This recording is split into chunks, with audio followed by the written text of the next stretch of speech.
آج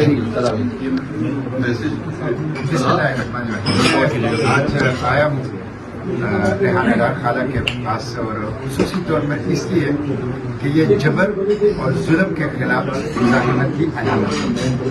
یہ گھر جہاں پہ ہم کھڑے ہیں اس کی اینٹ سے اینٹ بجا دی گئی اور جس طرح ان کے اوپر تشدد ہوا، جس طرح ان کے بچوں کے اوپر تشدد ہوا، جس طرح ان کے پوتوں کے اوپر تشدد، یعنی 3 جنریشن کو جس طرح تشدد کا نشانہ بنایا گیا. کیوں؟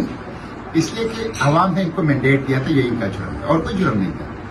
تو جس طرح عوام کے اس مینڈیٹ کے تحفظ کے لیے انہوں نے قربانی برداشت کی، اپنا گھر اس کی توڑ پھوڑ برداشت کی، مار کھانا برداشت کیا، جیل جانا برداشت کیا، گھر سے باہر رہنا برداشت کیا، ظلم برداشت کیا، لیکن جھکے نہیں اور ڈٹے رہے تو یہ زندگی کی علامت ہے. ایسے لوگ سیاست کی مانگ ہے، ایسے لوگ سیاست کے لیے درکار ہے. یہی معاشرے کی زندگی کی علامت ہے.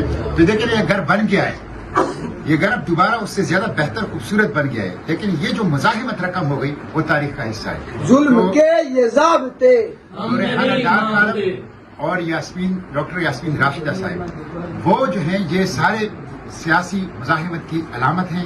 اور میں سمجھتا ہوں کہ انہوں نے پاکستانی سیاست کی مان جو ہے، اس کی عزت جو ہے، اس کا جو احترام ہے اس کو برقرار رکھا ہے. تو میں آج آیا تھا سیالکوٹ اپنے ملاقاتوں کے سلسلے میں، جو میں پاکستان رائٹس موومنٹ، پاکستان میں حقوق کے لیے جو رائٹس ریزسٹنس اور ریفارم، اس کی ایک کوشش کر رہا ہوں.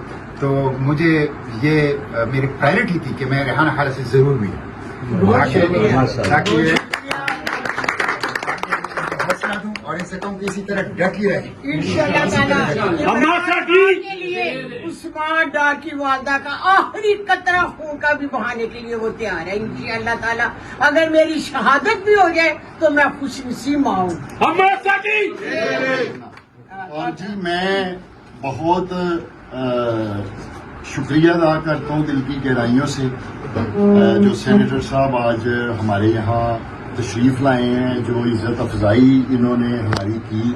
میں سمجھتا ہوں کہ سینیٹر مشتاق غنی جو ہے وہ پورے پاکستان کا، مشتاق احمد غنی صاحب پورے پاکستان کا پرائیڈ ہے.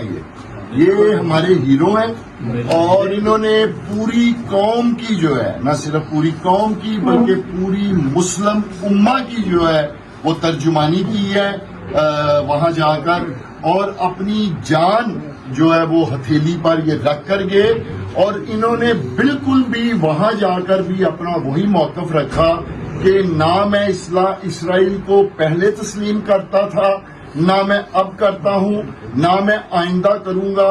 اور انہوں نے کسی بھی قسم کی رہائی کے لیے کوئی وہاں دستخط یا سگنیچر نہیں کیے. تو میں پاکستانی قوم کی طرف سے سینیٹر صاحب آپ کو سلام عقیدت پیش کرتا ہوں، میں خراج تحسین پیش کرتا ہوں آپ کو کہ جس دلیری، جرت اور بہادری کے ساتھ آپ نے پاکستانی قوم اور مسلم امہ کی جو ہے وہ ترجمانی کی ہے، اور ہمیشہ ہم آپ کی اس کاوش اور کوشش کے جو ہیں احسان مند رہیں گے. عمران خان زندہ باد، عمران خان زندہ باد، ماں ساڈی شیر ہے، ماں ساڈی